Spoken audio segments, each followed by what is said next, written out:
vamos haciendo una listica de las cosas que deberíamos mirar para el ejercicio. Primero, en el tema referente a los modelos, entonces uno debería preguntarse, ¿los modelos que estamos implementando requieren cambios? Sí, si nos acordamos, en nuestra base de datos habíamos implementado básicamente tres tablas, ¿no? Usuarios, proyectos y empleados o personas. Lo llamamos fue para personas. Y tareas asignadas que lo metimos en la tabla persons task. Person task. Quedamos esa estructura. Habíamos hecho ya un controlador para las tareas y habíamos hecho preliminarmente de manera rápida un controlador para los proyectos. Nos queríamos entrar en las acciones necesarias para la persona. Entonces lo primero que uno debe preguntarse en este caso es si necesitamos agregarle atributos a una persona. Vamos a suponer que sí, para que el ejercicio nos quede completo y un poco más realista. Imagínense, por ejemplo, que nosotros necesitamos agregarle la fecha de nacimiento a la persona. ¿Sí? Supongamos que necesitamos esa información. Eso nos va a arrojar a la primera pregunta que nos vamos a hacer, es en los modelos. Si nosotros queremos hacer un cambio a los modelos, ¿qué sigue? Tenemos que llevarlos a la base de datos al final de cuentas. Entonces, ¿qué debemos hacer? Modificar, obviamente, modificar la base de datos. Pero para llegar a modificar la base de datos debemos modificar la clase empleado en este caso. Debemos agregar una migración y debemos migrar. Eso como primera medida para saber que quede listo. Y por último punto, asegurar que el contexto llame la clase. Esas son 4 cositas que deberíamos tener listas. Vamos a mirarlo. Miremos nuestra clase. Nuestra clase people está aquí en model. Sí, pero no tiene la fecha de nacimiento, pero... Ah, exacto. Vamos a agregársela. Vamos a agregársela aquí. Entonces lo primero es que tenemos que modificarlo. Ese tipo de dato es un datetime.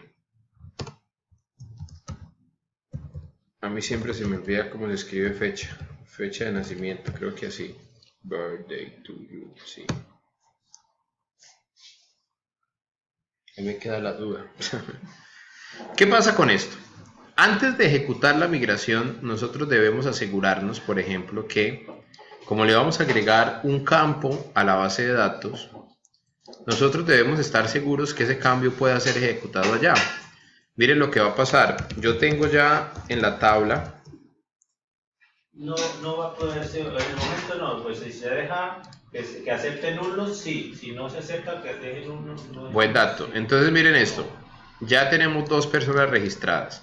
Si yo le agrego una columna a la base de datos, esa columna debería recibir valores nulos, sí, para que pueda guardarse allá. Muy sencillo. ¿Cómo representamos nosotros un valor nulo en C#? ¿Con el signo de pregunta? Con el signo de pregunta al final del tipo de dato. Eso le va a indicar... ¿Ahí le dice que acepta nulo? Sí, con eso.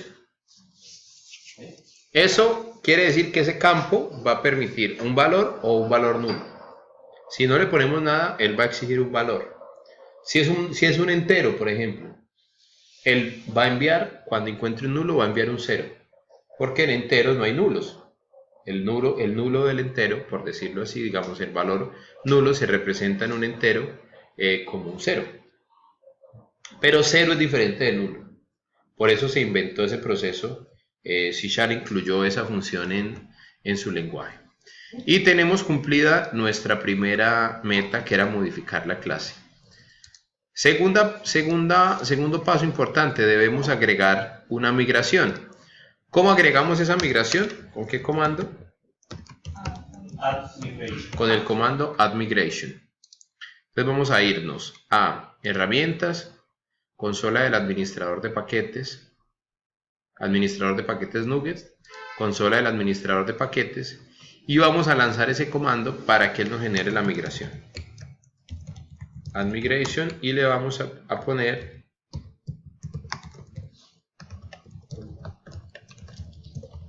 que adicionamos esa columna.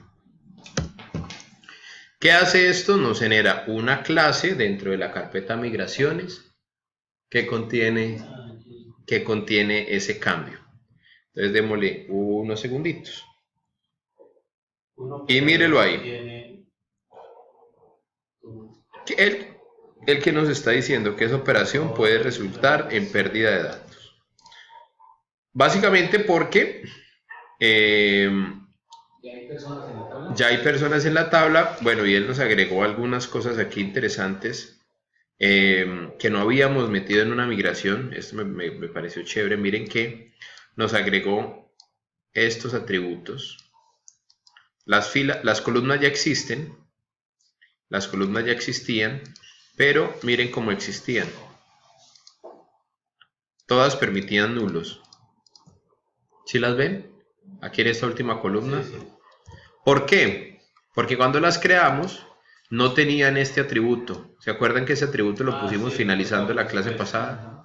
Cuando le pusimos el required, ya le estamos diciendo a Entity Framework que esas columnas, esas propiedades allá, son o deben exigirse que sean datos con un valor, que no vayan a permitir nulos. Y al final aquí nos agregó nuestra columna fecha de nacimiento. Miren lo interesante, este atributo de aquí.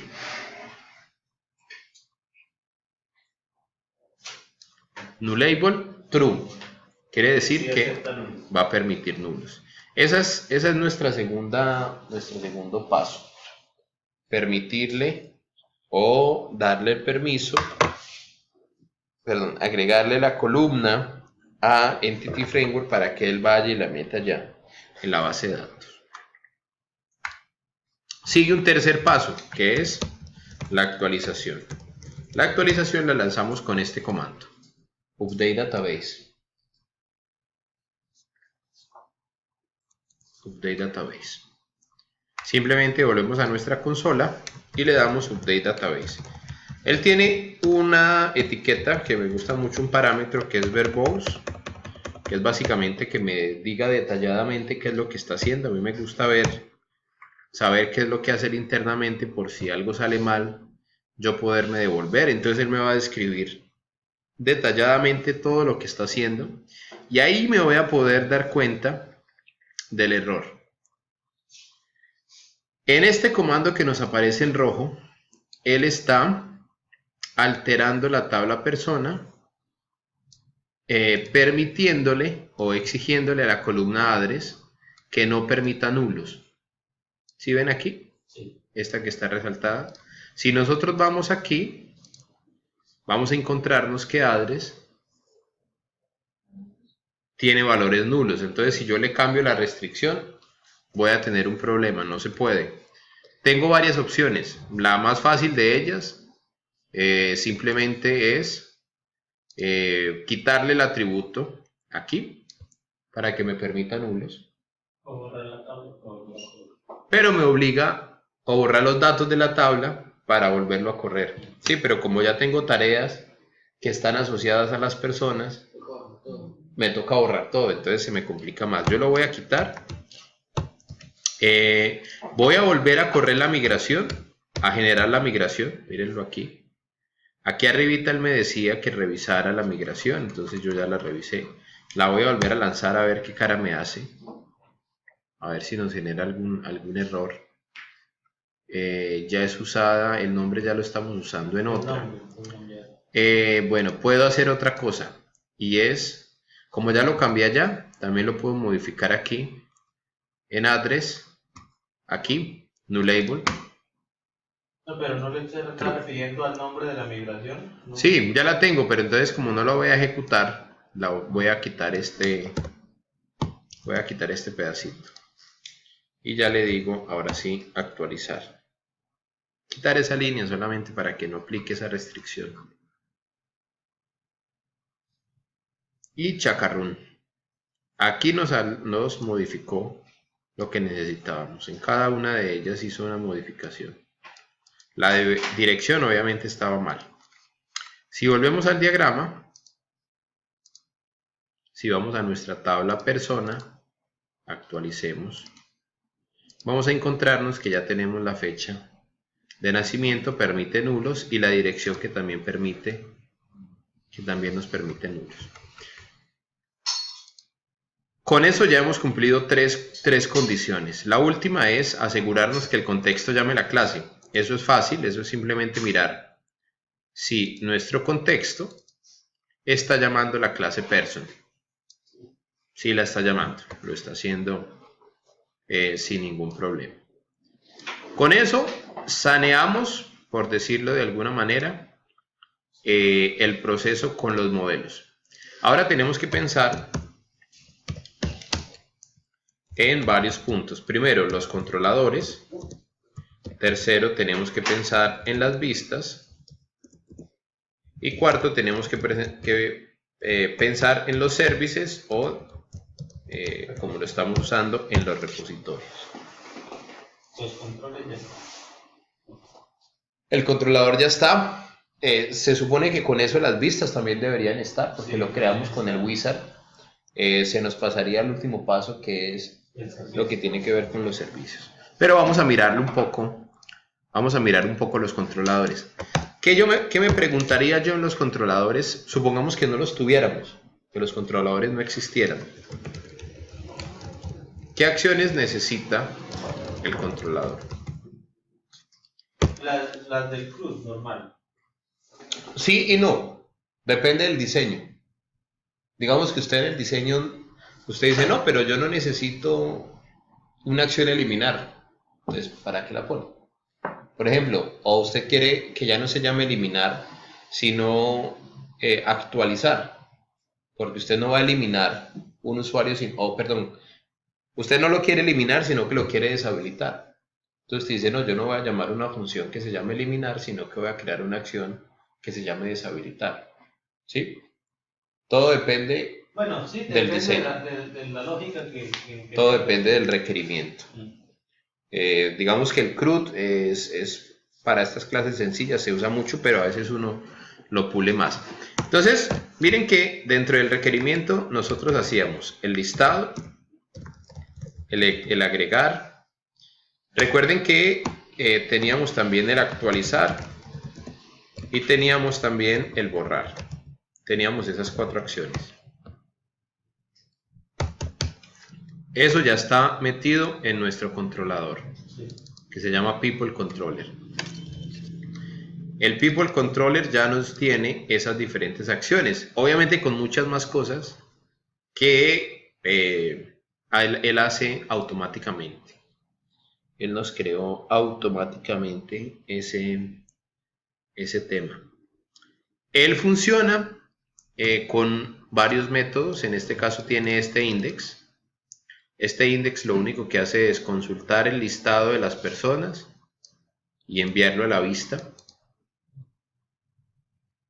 Tenemos uno de ver los detalles, que es cuando yo le doy clic a una persona y voy a ver los detalles de la persona, que básicamente lo que él hace es, si el ID que me mandan es un nulo, pues retorno que no encontré. ¿Cierto? Porque un ID nulo no existe, entonces retorno que no encontré la persona. Caso contrario, donde eso no ocurra, busco la persona con el ID, la primera persona que encuentre con ese ID. Si ese resultado es nulo, es decir, no encontró una persona con ese código, viene un código pero no lo encontró, también retorna not found, no lo encontró. Y si no fue ninguno de los anteriores, pues retorna una vista con la persona. Lo mismo hace, digamos, eso era el editar. El crear, lo único que hace es retornar una vista con el HTML del crear. Ese crear es un método get, pero hay un crear que es un método post. Es un método post. ¿Qué pasa con el post? Que él recibe aquí un objeto de la clase person, y ese objeto de la clase person lo que hace es verificar si es válido, lo mete al repositorio y redirecciona a la acción que se llame index para decir que lo creó. Si ocurre un error, si es inválido, por ejemplo, va a retornar a la misma vista de crear pasando los parámetros de los datos de la persona que se está creando. ¿Cómo en qué caso ve uno eso? O sea, como cuando... Por ejemplo, que él estaba pidiendo la dirección y usted no la puso, pero tampoco la validó, entonces sin validar, me envió el dato sin validar en el JavaScript y se fue hasta el controlador. Y entonces el dato viene inválido y se retorna la vista a la misma vista, recarga la vista con los datos de la persona. Muy parecido funciona en el edit y muy parecido funciona en el borrar. Hay un get y un post. Generalmente estas acciones tienen una funcionalidad para el get y tienen otra funcionalidad para el método post. Esto ya debe tener creadas también unas vistas. Aquí en People ya tiene creadas las vistas. Lo hizo de manera automática. Sí, y aquí atrás se da uno cuenta que ya está también los servicios. Y atrás, aquí que tenemos... dice que el modelo es inválido, pero lo envía a People repositorio. ¿Ese ya están también? Debe existir, yo no me acuerdo si yo creo que ese lo implementé yo o ese... No, y aquí ya tenemos el People repository y el People repository del agregar. Ah, es que yo lo hice mientras ustedes lo trataban de hacer, yo lo desarrollé. Listo, pero no nos vayamos todavía por allá. Ya tenemos los controladores. Ahora tenemos que pensar en las vistas.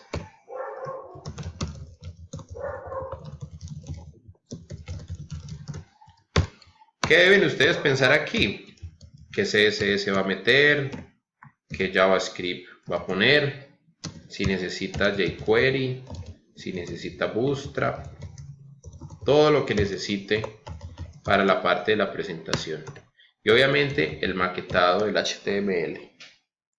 ¿Qué deben tener en cuenta? Que el objeto que reciba la vista, pues es un objeto que debe venir pasado por parámetro desde el controlador. Debe venir pasado desde el controlador. ¿Y qué debemos pensar en los servicios? Básicamente, métodos que respondan a las necesidades a las necesidades del diseño que se tenga especificado, ¿cierto? Cualquiera que sea las necesidades. Esto, a grandes rasgos, hace parte de lo que uno tiene que pensar a la hora de implementar un controlador. Hace parte de un diseño más grande. Cuando uno diseña el sistema, pues piensa ese modelo grande de arquitectura de la aplicación en qué va a consistir. Yo ya había hecho la tarea y básicamente lo que hice fue generar una interfaz con las funcionalidades, obsérvenlas ahí. Ahí están las 4 funcionalidades, la lista de personas, el agregar, el actualizar y el borrar la persona. Ya está ahí. Esa interfaz la implementé en una clase y en esa clase recuerden que hicimos que heredara de una clase base que creamos que se llamaba base repository e implementara la interfaz. Y al implementar la interfaz, pues implementé o materialicé los métodos que tenía ahí creados. Y pusimos la implementación de los métodos. Eso lo que hicimos ya como última parte es, aquí del método 5, hacer la inyección de dependencias. ¿Qué significa la inyección de dependencias? Miren que nuestro controlador lo que conoce es la interfaz. El controlador conoce la interfaz. El controlador no conoce la materialización de la interfaz. ¿Cómo configuramos nosotros esa asociación entre la interfaz y la materialización de la interfaz? Aquí en la clase Startup, por aquí en algún sitio, le configuramos o le dijimos, mire, agregue, cuando me llamen la interfaz People Repository, devuélvame el objeto de la clase People Repository. En ese momento estamos haciendo lo que llamamos la inyección de la dependencia. Al controlador le inyectamos una interfaz y en un archivo de configuración de inicio de la aplicación nosotros le asignamos la implementación a esa interfaz para que él sepa a dónde apuntar. Eso, o sea, todas las veces debe uno hacer eso, cada que crea un servicio. Cada que cree un servicio lo debe meter allá. Sí, señor. El startup. Es correcto. Es correcto. Ese es más o menos el paso a paso que debemos nosotros hacer. Esto nos va a traer un cambio importante, como agregué un campo a la tabla. ¿Qué debería yo cambiar? Pues obviamente aquí en el index, agregar una nueva columna.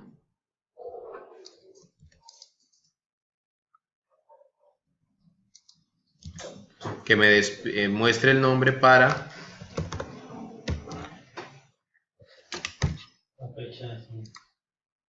la fecha.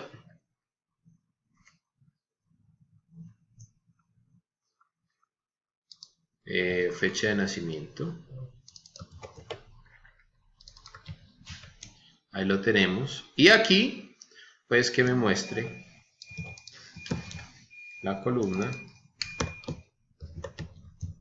fecha de nacimiento. Eso en el listado, en el index. Si nos vamos al crear, bueno, vámonos primero al detalles. En el detalles pasa algo parecido, simplemente le agregamos un nuevo elemento que diga aquí model.birthday y despliegueme el valor para eso. Eso es todo. En el details, en el crear es abrir un campo nuevo,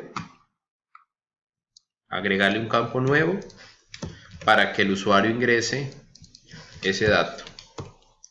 Ahí lo tenemos.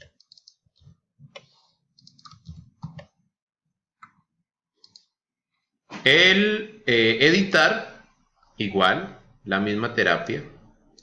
Ahí se está duplicando código. Ahí podría uno buscar una manera en la que no se duplique, creando una sola vista para las dos cosas. Se podría hacer. Y en el borrar no tenemos nada. Bueno, tenemos también la vista de los detalles que la teníamos aquí. Y yo me la voy a llevar para el otro lado. Eso es todo el cambio que nosotros teníamos que hacer. Pongámosla a correr y tomémonos un tinto porque estoy que me duermo. Ese borrado no se podría llamar, o sea, no se podría llevar a cabo sin traer esa vista. Claro. Sí, usted podría hacer el solo botón. En el solo botón. Con un pop-up. Con un pop-up que le diga está seguro y cuando usted le diga que sí, le confirme y se vaya. ¿Viene alguien?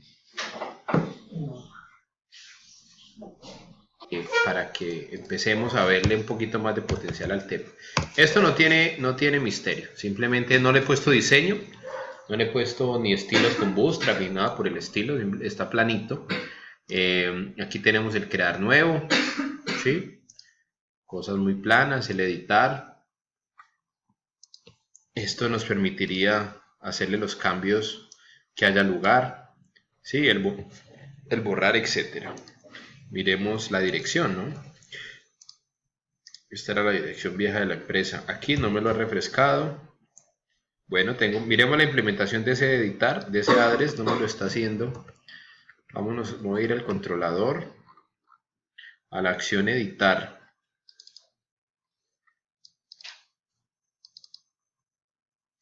People Repository Update. People Repository Update. Hay algo interesante, de pronto es algo que uno a veces no usa mucho de Visual Studio, es el depurador. Entonces en este caso, por ejemplo, yo puedo editar, voy a poner aquí la dirección. Ahí puse ya un valor, ¿cierto? Le voy a dar guardar y miren que él me redirige a donde tengo yo la implementación y con F11 puedo entrar a la implementación del método a ver qué es lo que pasa. Y miren qué es lo que está pasando. Voy y consulto la persona, la guardo en esta variable, pero no le asigno nunca el whole person.address es igual al updated person.address. Entonces, si no se la asigno, pues nunca la va a cambiar, ¿no? Y Todos los datos. la fecha de nacimiento. En algunos casos muy específicos, Visual Studio me permite, sin reiniciar la aplicación, si vieron que no tuve que parar y volver a correr, él me toma esos cambios de código que ejecuté. A veces me lo permite, en algunos casos específicos no, pero este caso sí me lo dejó hacer. Entonces no tuve que parar la depuración y volver a empezar, sino que él automáticamente ya me lo tomó. La fecha de nacimiento no, porque no se la he asignado. Otra cosa que vi en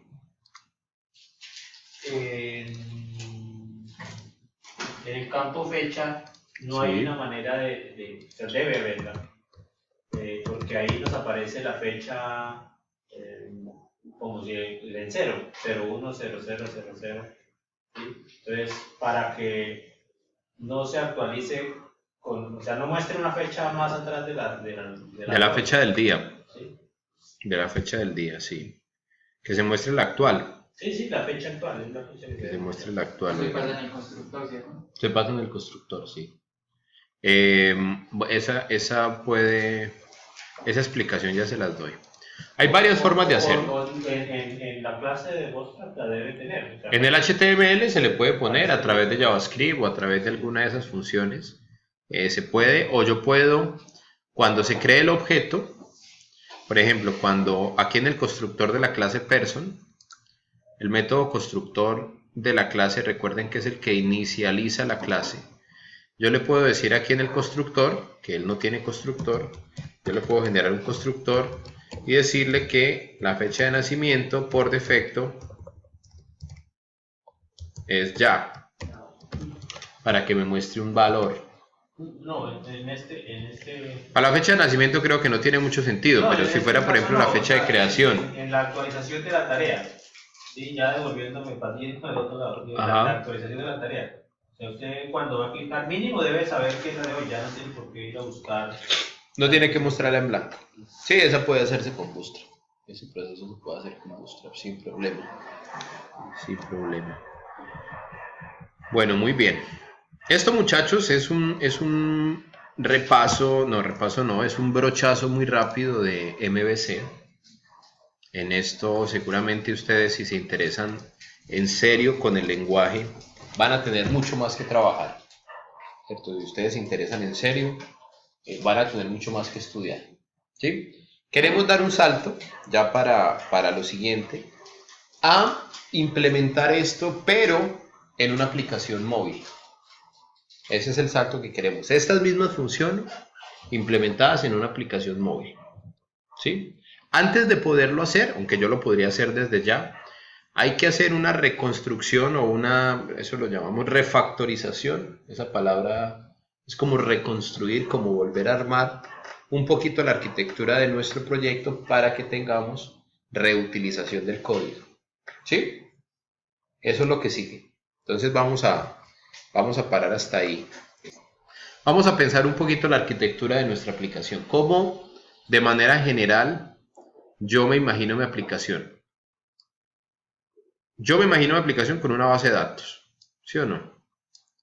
Esto es, por supuesto, por decirlo así, más que lógico, ¿cierto? Generalmente, todas nuestras aplicaciones tienen una base de datos, ¿cierto? Yo tengo mi base de datos. Yo me estoy imaginando que mi aplicación, desde el punto de vista funcional, va a poder ser usada desde... A ver, ¿dónde está el bendito icono de Safari Red? Base de datos, no. Esto va a estar en redes. Red.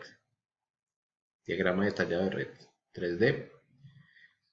Agreguémosle también red y periféricos. Por aquí encontraremos un celular. Sí, mire, no muy digital, pero sí. Vamos a imaginar que nuestra aplicación va a usarse desde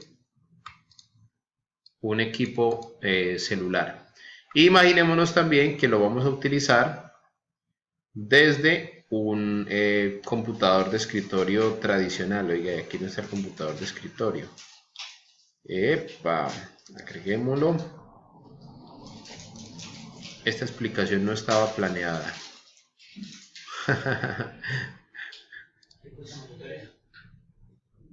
¿Dónde? Equipos y monitores. Equipos y monitores. ¿Y qué va a ser usada? Por supuesto, a partir de una aplicación. Entre estas dos cosas van a pasar muchos procesos. ¿Qué va a pasar? ¿Qué va a pasar ahí? Cosas tan sencillas como que encontraremos un servidor web, que es el que nos va a servir este contenido, pero para nuestra aplicación móvil nosotros también necesitamos otro servidor web. ¿Por qué? Porque este señor le va a hacer peticiones a este y este le va a contestar peticiones a este. ¿Sí? De esa manera funciona el protocolo. Ambos se van a hacer peticiones unos a otros. Y el servidor web, a su vez, va a devolverle respuestas a esa aplicación. Esto funciona en ambos sentidos. Yo pido y él me entrega. Este servidor web también le hace peticiones a nuestra muy querida base de datos. Y nuestra muy querida base de datos, pues también le envía respuestas a nuestro servidor web. Y eso pasa en ambos sentidos. Este señor también le va a hacer peticiones y este señor pues también le va a contestar esas peticiones a... ¿Qué se hizo, desgraciado? Le va a contestar esas peticiones. La aplicación le hace peticiones a su servidor y ese servidor le va a contestar. Le va a contestar con una flecha derecha. Esa va a ser la dinámica funcional de nuestra aplicación. ¿Qué pasa? Que nosotros debemos tratar de ser lo más inteligentes posibles para que no se nos duplique el código, porque miren que el funcionamiento es básicamente el mismo. Ustedes dirán, bueno, ¿y por qué no hacemos un solo servidor que le retorne cosas a los dos? ¿Por qué creen que no? Yo les digo que no se puede. ¿Por qué creen que no? O sí se puede, pero hay que mirar por qué. Por la metodología es diferente, diría yo, o sea, sin saberlo, o sea, digamos los llamados o los servicios son diferentes. ¿Quién dice se puede? ¿Se puede o no se puede? O sea, desde el mismo servidor se podría, pero en partes diferentes, o sea, juntos pero no revueltos. Juntos pero no revueltos. Hay varias formas de atacar este problema. Efectivamente, yo podría construir, déjenme, copio esto, digamos que esa es una primera iniciativa, aquí vamos a poner la segunda.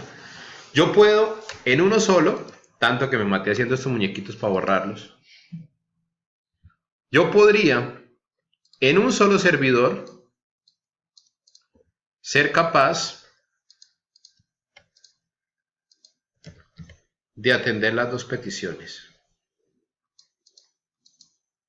Esto se puede hacer. Un solo servidor que me va a atender las peticiones de ambas plataformas.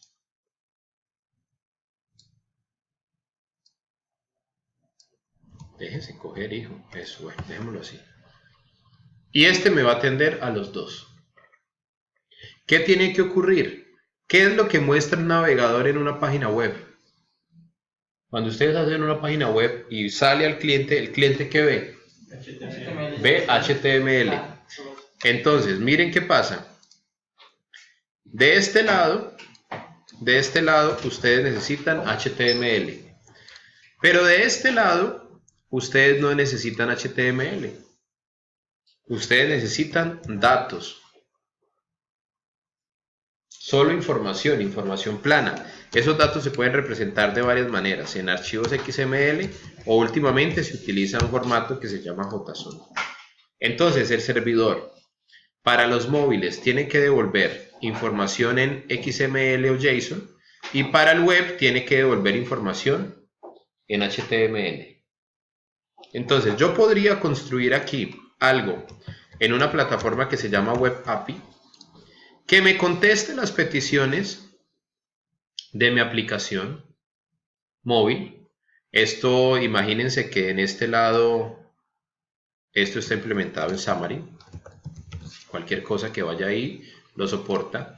Pero tendría que implementar en este lado una aplicación en un framework, por ejemplo, como Angular. Y ese framework o esa aplicación es la que se va a comunicar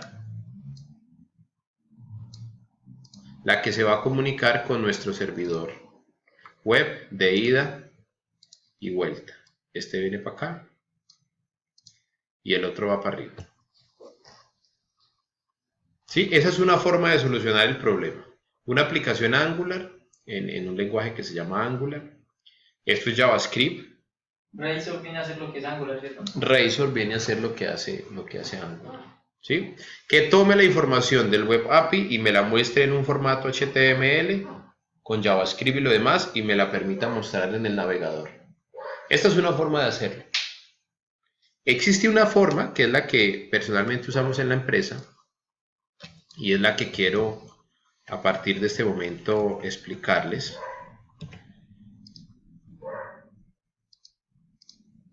Y es la siguiente. Yo implemento aquí un Web API. Y aquí implemento un servidor MVC. ¿Qué va a pasar en la mitad?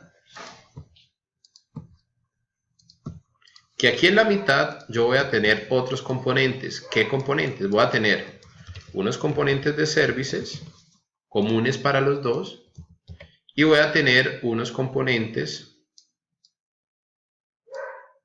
de models que son comunes para los dos y voy a tener un componente adicional que es el componente de Data Access, que también es común.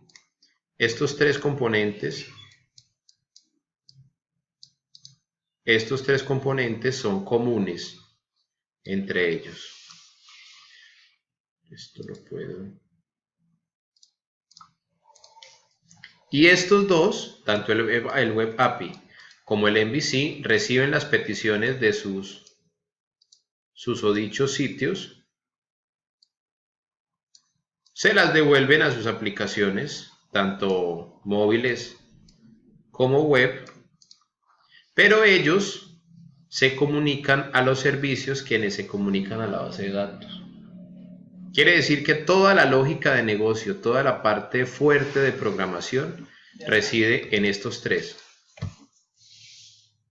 ¿Y qué es lo que se encarga el Web API? De tomar la información y devolverla en formato JSON hacia allá. Y en este toma la información y la devuelve en HTML hacia allá.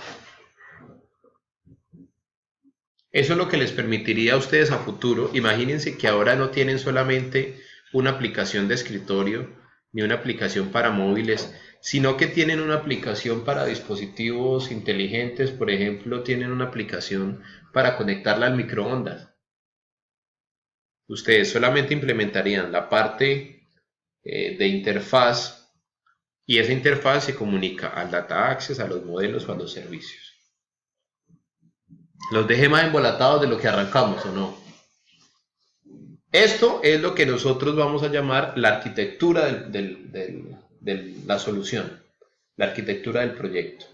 La forma general en la que va a estar organizado todo nuestro proyecto, de tal manera que reutilicemos la mayor cantidad de código posible, evitemos la repetición, estar duplicando código, que se nos facilite el mantenimiento y ese mantenimiento también nos permita la optimización futura de nuestro código. Miren que a la aplicación móvil poco le interesa qué motor de base de datos es. Al navegador tampoco. Toda la parte gruesa está hecha en estos tres componentes que son los que se encargan de la lógica de negocio de la aplicación. ¿Y esos tres componentes, con qué metodología, cómo funcionan? Allá vamos. Ustedes, sin haberles hecho toda esta explicación, ya usaron modelos, servicios y data access. Lo que pasa es que lo usamos metido dentro del proyecto MVC. Lo que vamos a hacer ahora es que los vamos a sacar del proyecto MVC, los vamos a separar del proyecto MVC para que el proyecto Web API los pueda utilizar. Pero ustedes ya usaron todo, ¿sí o no? Ya tienen modelos, ya usaron los repositorios y ya usaron el contexto. Eso quiere decir que digamos, la aplicación para móviles debe tener más clases.